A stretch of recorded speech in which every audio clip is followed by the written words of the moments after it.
How Christianity replaced Roman religion. What if a single faith could unravel the very fabric of an empire's ancient beliefs, turning its sacred rituals into relics of the past? Imagine a world where the clash of gods and a humble cross rewrote the destiny of millions. Could this be the greatest untold secret of Rome's fall? Stay with us as we peel back the layers of history to reveal how Christianity replaced Roman religion, a tale brimming with intrigue and transformation that still echoes today. Curious? Explore the starting point at Britannica, Roman religion. What hidden forces could have sparked such a monumental shift? Let's journey through time to find out, with more context at history.com, Ancient Rome. The answers lie just ahead. Don't turn away now. Part 1. The dawn of a rebel faith. Picture the grandeur of Rome's temples, their marble columns ringing with the chants of soldiers offering sacrifices to Jupiter, their banners fluttering in the warm Mediterranean breeze. The air was thick with the scent of incense, the clatter of armor a constant rhythm as priests moved through the crowds. Religion was the glue that held Roman society together. Yet, beneath this opulent surface, a quiet storm brewed. A solitary cross began to cast its shadow over those hallowed altars by the 4th century. The rituals of Roman religion were not merely ceremonial, they were intertwined with politics, family, and even military power. A soldier might carry an image of Mars into battle.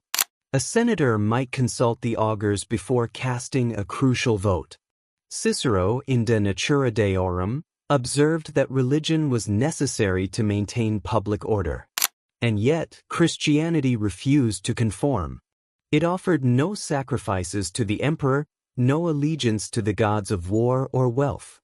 It was dangerous not because it was foreign, but because it refused to be absorbed. This defiance became magnetic.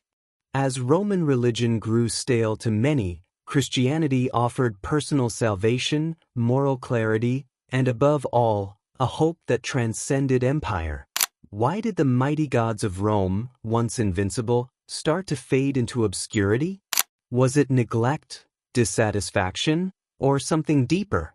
If you want to verify these transformations, sources like Beard's SPQR and Cicero's writings make it clear how foundational religion was to Roman identity. Part 2. Persecution and the seeds of revolution. Christianity burst onto the scene as a daring rebel cry, its followers boldly shunning Rome's crowded pantheon of deities with a fierce commitment to one god. Ramsay MacMullen, in Christianizing the Roman Empire. Its insistence on one god challenged the established polytheistic order. Could this audacious stand ignite a revolution that would topple the empire's sacred order? The stakes soared as persecution cast a dark shadow over the land. Nero's ruthless soldiers prowled the narrow streets, hunting Christians with savage intent, their blood seeping into the cobblestones like a grim testament. Tacitus, in Annals, chillingly records, they were covered with the skins of wild beasts and torn by dogs. And yet, with every martyrdom, the faith seemed to grow stronger. Tertullian famously declared, "The blood of the martyrs is the seed of the church." Why didn't Christianity die out under such repression? Part of the answer lies in its structure. Early Christians formed tight-knit communities. They cared for the sick, buried the dead, and shared food and shelter. When plagues swept through cities, pagan priests often fled, but Christians stayed. Rodney Stark, in The Rise of Christianity, argues this compassion won hearts far more than theology. Despite this relentless terror, in 311 AD, Emperor Galerius issued a surprising decree of tolerance. What mysterious power could have softened Rome's iron grip? Was it the sheer endurance of the faith, or the need for political stability? The faith's resilience grew stronger still. Secret churches glowed in hidden catacombs, their flickering candles outshining the opulent pagan rites.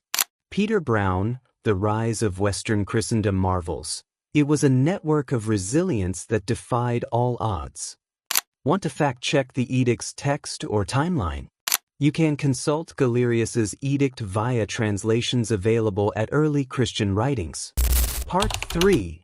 The Emperor's decisive step into the arena with Constantine, a battle-scarred emperor who, after witnessing a cross blaze across the sky like a celestial beacon before the Battle of Milvian Bridge, claimed a miraculous victory.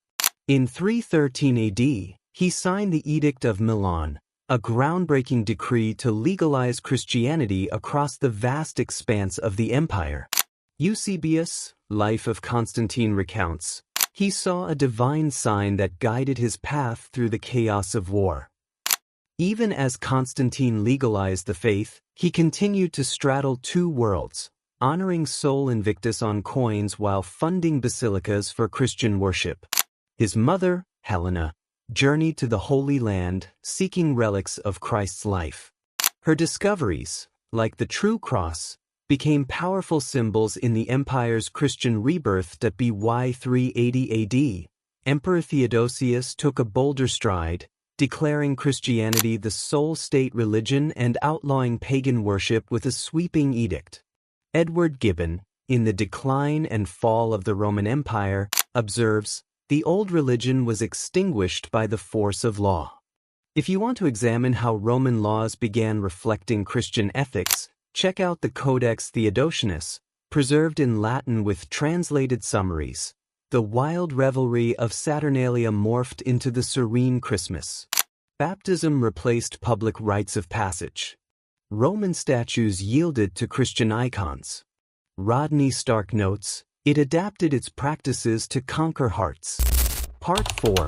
The legacy of a new empire. Christianity didn't merely supplant. It masterfully wove Roman traditions into its tapestry, turning spring rites into the joyous Easter. Robin Lane Fox, Pagans and Christians, asserts, this fusion was the key to its enduring rise. Christian bishops adopted Roman titles and robes.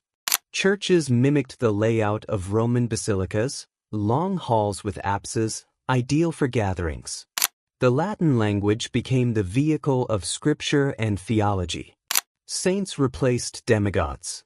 Festivals were Christianized. Rome fell in 476 AD, its walls crumbling under the weight of internal decay and barbarian invasions. Yet Christianity soared across medieval Europe. Gibbon, Decline and Fall.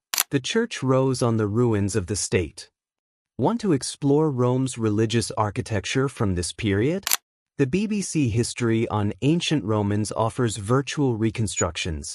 Part 5. The enduring triumph and reflection. The saga crescendos as Christianity replaced Roman religion through the grit of its followers, the edicts of emperors, and cultural fusion, elevating a cross over pagan altars. Historians affirm its impact. Subscribe to explore more. Which transformation captivates you? Don't miss episode 9. 10. Ring the bell at Truth Through Time. Part 6. Broader implications and modern echoes. The spread of Christian monasteries preserved ancient texts, from Roman philosophy to Greek science. Patrick J. Geary, Readings in Medieval History highlights, monasteries became the custodians of learning. Could this preservation have laid the groundwork for the Renaissance? The influence extended to art. Byzantine mosaics, rich with gold and Christian themes, replaced Roman frescoes. Hans Belting, Likeness and Presence notes, Christian art redefined sacred spaces. Christian ethics, emphasizing charity and humility, began to challenge Rome's hierarchical values. Rodney Stark, The Triumph of Christianity, argues, these values reshaped societal norms. Could these principles be influencing today's global conversations on human dignity? If you want to verify how these ideas echo in modern systems, look no further than UN charters on human rights, many of which draw from Judeo-Christian ethical roots. The ripple effects are vast. Christianity's spread shaped global cultures, a legacy still unfolding. And so we ask, what future transformations might stem from this ancient pivot? Stay curious, and let's ponder this together in our next episode. Subscribe and tap the bell icon to walk with us through powerful stories of faith and history. Thumbs up like if this episode touched you. Speech balloon comment to share your thoughts or reflections in comment section.